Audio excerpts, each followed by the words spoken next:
ഉൽപ്പത്തി 45:18.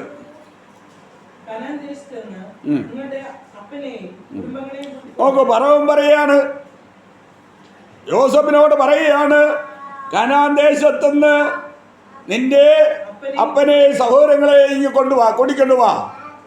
ഈ ദേശത്തിലെ വായിച്ച്, ഞാൻ നിങ്ങൾക്ക് മിസ്രൈം രാജ്യത്തില് നന്മ തരും, ദേശത്തിന്റെ പുഷ്ടി അനുഭവിക്കും. പ്രിയ സഹോദരങ്ങളെ, ആലയത്തില് നന്മയുണ്ട്, ആലയത്തില് പുഷ്ടിയുണ്ട്. ആലയത്തിൽ വന്നാൽ നിനക്ക് നന്മ ലഭിക്കും.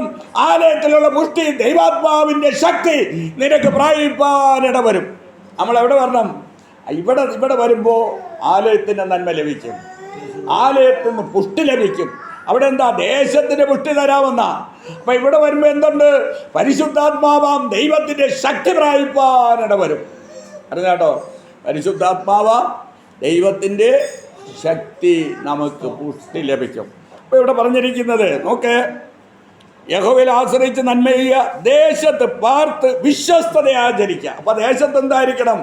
വിശ്വസ്തത ഉണ്ടായിരിക്കണം. ദൈവം ആരെയാ നോക്കുന്നത്? വിശ്വസ്തന്മാര്. ഭൂമിയിൽ വിശ്വസ്തന്മാരുണ്ടെന്നാ നോക്കുന്നത്. വിശ്വസ്തന്മാരെയാണ് ദൈവത്തിന് വേലയ്ക്കാക്കുന്നത്. പ്രിയ സഹോദര, നീ വിശ്വസ്തനായിരിക്കണം. നിന്റെ ഹൃദയത്തിലെ ആഗ്രഹം ദൈവം സാധിപ്പിച്ചെങ്കിൽ 3 വിശ്വസ്തനായിരിക്കണം. പറഞ്ഞേട്ടാ, ശ്യാം സഹോദര, പറഞ്ഞേട്ടാ, എന്തായിരിക്കണം? വിശ്വസ്തനായിരിക്കണം. അവിശ്വസ്തത കാണിക്കാൻ പാടില്ല. വിശ്വസ്തന്മാരെയാണ് ദൈവം നോക്കും തൻ്റെ ജോലിക്ക്. വിശ്വസ്തനായിരുന്നാൽ നമ്മുടെ ഹൃദയത്തിൽ, അയ്യോ ദൈവമേ, എന്നെ ഞെരുക്കം മാറ്റണമേ, എൻ്റെ കടബാധകളെ മാറ്റണമേ, എന്നെ സഹായിക്കണമെന്ന് നീ ആഗ്രഹിക്കുമ്പോൾ അത് ദൈവം നടത്തണമെങ്കിൽ നീ വിശ്വസ്തനായിരിക്കണം. ആരായിരിക്കണം? വിശ്വസ്തനായിരിക്കണം. ഞാൻ ഒരു 35 വർഷമെങ്കിലും ആകും കടം മേടിക്കത്തില്ല. കടം മേടിക്കാത്തവനാണ്. ദൈവം എന്നോട് ഇടപെട്ടു, ഞാൻ മേടിക്കുന്നില്ല. മേടിക്കാത്ത കാരണം ഞാൻ 2 പേരോട് ഞാൻ അല്പം പൈസ ചോദിച്ചു, തന്നില്ല. അന്ന് ഞാൻ വിചാരിച്ചു, ഇനി കടം മേടിക്കണം, ഇനി കടം മേടിക്കുക. ഇപ്പം അല്ല, ചോദിച്ചത് 10-15 വർഷത്തിന് മുമ്പെയാണ്. അന്ന് മുതൽ ഇന്ന് വരെ ഇന്നും 1 രൂപ പോലും എന്തില്ല, എനിക്ക് കടമില്ല. ദൈവം എൻ്റെ കാര്യങ്ങളെല്ലാം നടത്തിക്കൊണ്ടിരിക്കുക. കടം മേടിക്കുന്നവൻ, കടം കൊടുക്കുന്നവന് ദാസൻ. ഞാൻ നിന്നെ വിളിച്ചിരിക്കുന്നത് മറ്റൊരാളുടെ ദാസനായിരിക്കാനല്ല, എൻ്റെ ദാസനായിരിക്കാൻ, എൻ്റെ ദാസനായിരിക്കാൻ. ദൈവം സഹായിക്കട്ടെ. അപ്പം 3-ാമത്തെ വാക്യം ഒന്നുകൂടെ വായിച്ച്, യഹോവയിൽ ആശ്രയിച്ച് നന്മ ചെയ്യുക, ദേശത്ത് പാർത്തെന്തിന്? വിശ്വസ്തത ആചരിക്കണം. പ്രിയ സഹോദരങ്ങളെ, നിങ്ങൾ ഈ ദേശത്ത് വിശ്വസ്തത ആചരിച്ചാൽ അനേക ആത്മാക്കൾ ഇതിനകത്ത് കടന്നു വരുവാനിട വരും. വരണമെങ്കിൽ എന്തായിരിക്കണം? ദേശത്ത് വിശ്വസ്തന്മാരായിരിക്കണം. നിങ്ങൾ വിശ്വസ്തരാണെങ്കിൽ അനേകർ നിങ്ങളെ കണ്ട് ഇതിനകത്ത് വരുവാനിട വരും. അപ്പം ദൈവം ആഗ്രഹിക്കുന്ന ആരെയാ? വിശ്വസ്തനായിരിക്കണം. 31-ാം സങ്കീർത്തനത്തിൻ്റെ 23-ാമത്തെ വാക്യം ഒന്ന് വായിച്ചേ.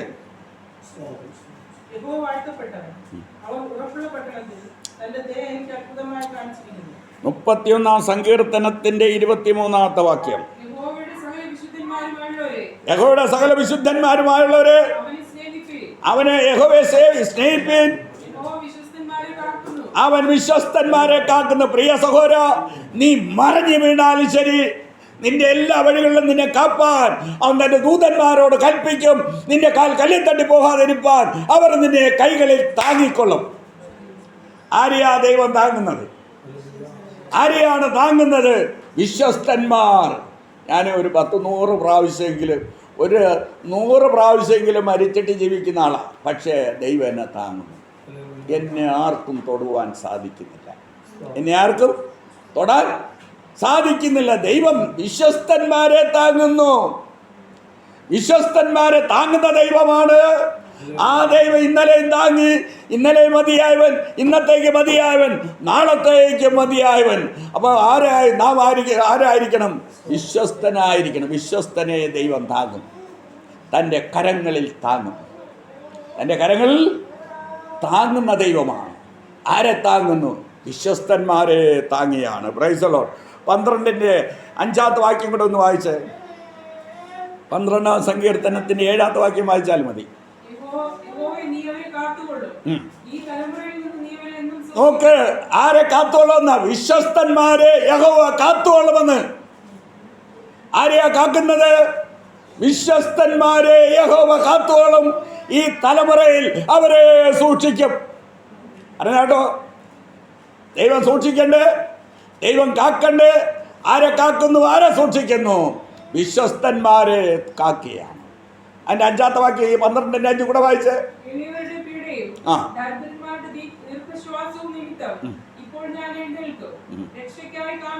നോക്ക്, ദൈവം എഴുന്നേക്കാൻ വേണ്ടി പോവുകയാണ്. ഈ ദൈവസഭയ്ക്ക് വേണ്ടി എഴുന്നേക്കാൻ വേണ്ടി പോവുകയാണ്. നിങ്ങൾക്ക് വേണ്ടി സ്വർഗം എഴുന്നേക്കാൻ വേണ്ടി പോവുകയാണ്. നിങ്ങൾ വിശ്വസ്തരാണെങ്കിൽ നിങ്ങൾക്ക് വേണ്ടി ദൈവം എഴുന്നേറ്റിരിക്കുകയാണ്. ദൈവം എഴുന്നേറ്റിരിക്കുകയാണ്. Price the Lord. ഇവിടെ 4-ാമത്തെ വാക്യം, യഹോവയിൽ തന്നെ രസിച്ചുകൊള്ള. നമ്മുടെ രസമല്ലായിരിക്കണം. നിങ്ങളുടെ ഹൃദയത്തിലെ ആഗ്രഹം സാധിച്ചു തരണമെങ്കിൽ നിങ്ങളുടെ രസമല്ലായിരിക്കണം. ഭാര്യയിലാണോ, ഭർത്താവിലാണോ, മക്കളിലാണോ, നിങ്ങളുടെ പാസ്റ്ററിലാണോ? ഇല്ല, അല്ലായിരിക്കണം. രസം യഹോവയിലായിരിക്കണം. യഹോവയിൽ തന്നെ രസിച്ചുകൊള്ളുക. അവൻ നിന്റെ ഹൃദയത്തിലെ ആഗ്രഹങ്ങളെ നിനക്ക് തരും. അപ്പം പറഞ്ഞോട്ടോ, 1 യഹോവയിൽ ആശ്രയിക്കണം. 2 നന്മ ചെയ്ത് യഹോവയിൽ 2 നന്മ ചെയ്യണം. 3 വിശ്വസ്തത ആചരിക്കണം. 4 യഹോവയിൽ രസിക്കണം. ഈ 4 കാര്യങ്ങൾ ഇവിടെ പറഞ്ഞിരിക്കുകയാണ്. ഈ 4 കാര്യവും നിങ്ങൾ കറക്റ്റാണെങ്കിൽ നിങ്ങളുടെ ഹൃദയത്തിലെ ആഗ്രഹം ദൈവം തരും. നിങ്ങളുടെ ഹൃദയത്തിലെ ആഗ്രഹം ദൈവം സാധിപ്പിക്കുക. പറഞ്ഞു മനസ്സിലായല്ലോ? 4 കാര്യങ്ങളാണ്. 1 യഹോവയിൽ ആശ്രയിക്കണം. 2 നന്മ ചെയ്യണം. 3 വിശ്വസ്തയായിരിക്കണം. 4-ാമത്തെ കാര്യം പറഞ്ഞിരിക്കുന്നത് യഹോവയിൽ രസിച്ചു കൊള്ളണം.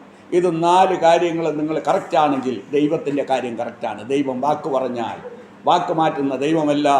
ദൈവം വാഗ്ദത്തങ്ങളിൽ വിശ്വസ്തനായ ദൈവം. ദൈവം ആരാണ്? വാഗ്ദത്തങ്ങളിൽ വിശ്വസ്തൻ. Praise the Lord.